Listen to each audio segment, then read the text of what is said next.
è inevitabile che ci siano altre sorprese perché siamo all'inizio di un filone che è appena iniziato, insomma.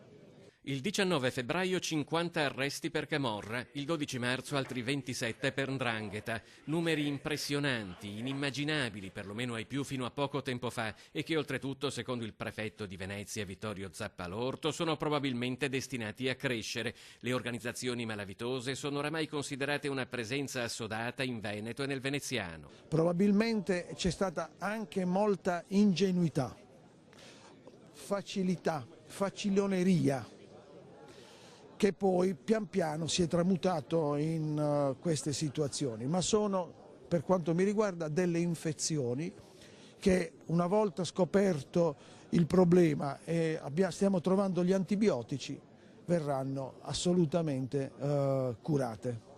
Sul fatto che la maggior parte del tessuto economico e sociale sia sano concordano tutti, ma ciò non toglie che una parte, seppure estremamente minoritaria del territorio, si sia dimostrata priva degli anticorpi necessari. C'è tanta ingenuità anche nel Veneto, nella popolazione, un po' di forse anche di superficialità. Abbiamo forse un po' sottovalutato, ecco, queste persone e certi affari. L'importante è che insomma, adesso ci siamo arrivati, adesso abbiamo la certezza che le cosche calabresi, napoletane o siciliane hanno un interesse per il nostro territorio e sono riuscite anche a penetrarlo.